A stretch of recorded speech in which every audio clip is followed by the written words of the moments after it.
Behind the counter stood 24-year-old Emma Carter. Emma had been working at the corner table for almost 3 years. She was a waitress, but she often felt like she was much more than that. She remembered regular customers' favorite meals. She carried birthday cakes to tables. She brought extra napkins to parents with small children. She quietly paid for coffee when elderly customers were a few cents short. And whenever someone looked like they were having a bad day, Emma had a habit of saying something simple. "Are you okay?" Most people smiled and said yes. Some told her the truth. That evening, Emma was carrying a tray of coffee when she noticed a man standing outside the restaurant. He was around 60 years old. His gray hair was messy, his beard had grown thick, and his coat looked several years too old. His shoes were worn down almost completely. One sleeve of his jacket was torn near the elbow. He stood beneath the restaurant's awning, trying to stay out of the rain. Emma had seen him before. His name was Michael. At least, that's what she'd learned from another homeless man who sometimes slept near the same train station. Michael usually spent his evenings outside the restaurant. He never begged. He never shouted. He never bothered customers. He simply sat on the bench across the street and watched people come and go. Sometimes, when the restaurant was closing, Emma would see him searching through the trash bins for leftover food. She had once quietly placed a bag containing 2 sandwiches and a bottle of water beside him. He had looked at her and whispered, "Thank you."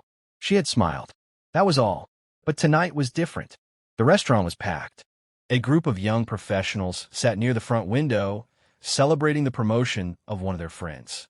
They were loud, dressed in expensive clothes, and clearly enjoying themselves. One of them noticed Michael standing outside. He nudged his friend. "Hey, look at that guy." The others turned.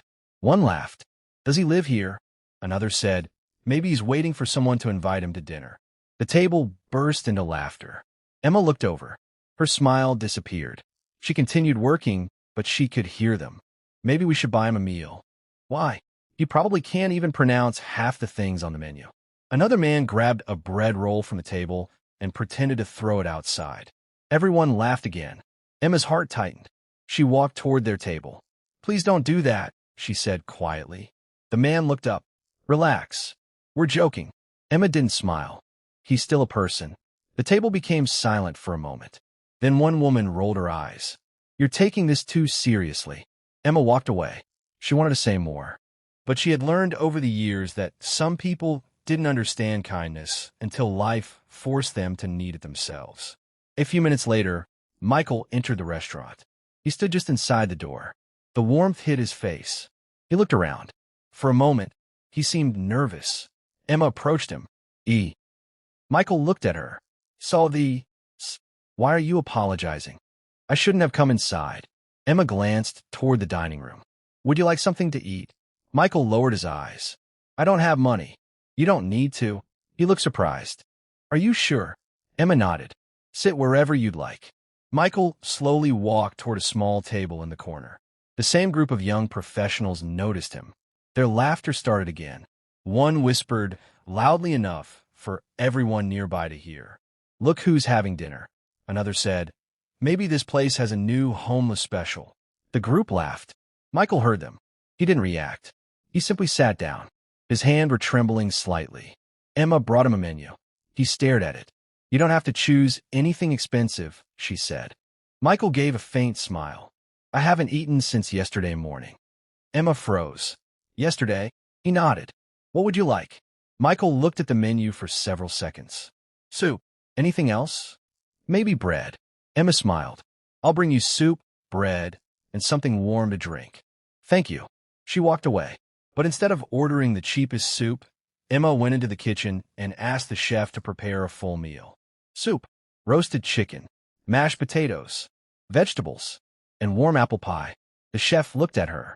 "Is this for the gentleman in the corner?" "Yes." "Who's paying?" Emma hesitated. "I am." The chef nodded. "Okay." When Emma brought the food, Michael stared at the plate. His eyes filled with tears. "You ordered all this?" "Yes. I only asked for soup." "I know." He looked at her. "Why?" Emma shrugged. "Because you're hungry." Michael looked down. For several seconds, he couldn't speak. Then he whispered, "People don't usually notice that." Emma sat down across from him. I noticed. He looked at her. And that was the first moment they truly saw each other. Not waitress and homeless man. Not employee and customer. Just two human beings sitting across from one another. Michael ate slowly. He wasn't greedy. He took small bites, almost as if he was afraid the food might disappear. Emma noticed. Take your time. I am. You don't have to be afraid. Michael stopped eating. Afraid of what? That someone will take it away. He looked at her for a long moment. Then he said something that made Emma's heart ache. You learn that when you've been hungry long enough.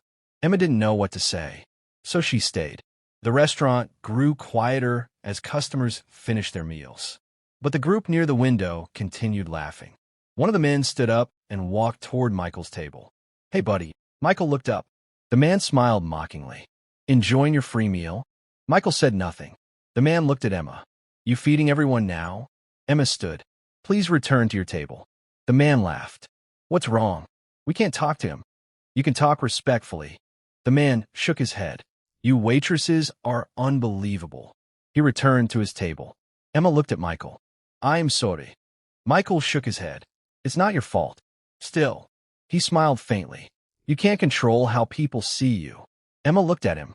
Maybe not. She paused. But we can control how we treat them.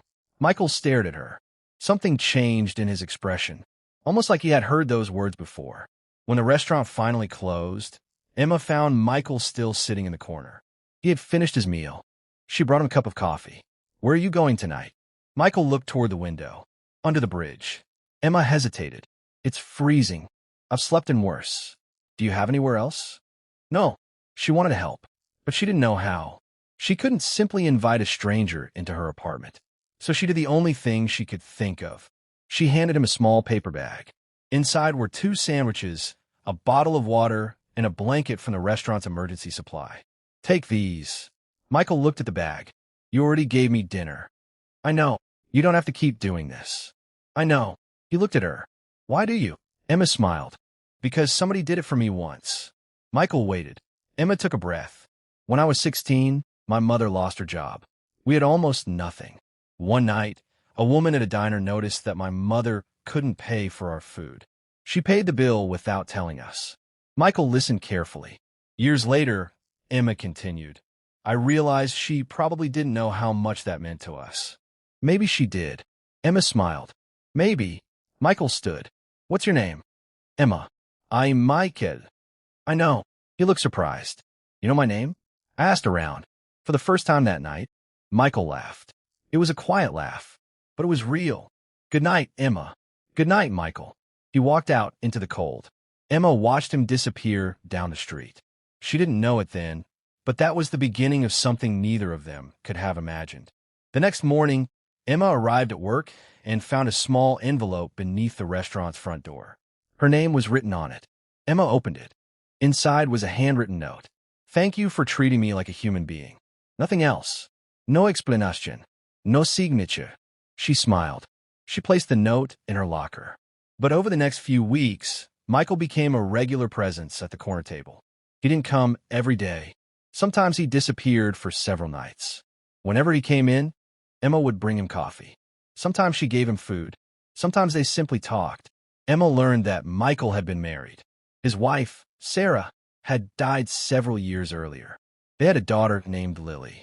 But Lily had moved away after a terrible argument with her father. Michael didn't talk about the argument. Whenever Emma asked, he changed the subject. One night, after the restaurant closed, Emma found Michael staring at an old photograph. It showed a young woman standing beside a little girl. Your family? Michael nodded. My wife and daughter. They're beautiful. They were. Emma sat beside him. What happened? Michael stared at the photograph. I ruined everything. You don't know that. Ido. He folded the photograph carefully. I was proud. Sometimes pride makes us say things we don't mean.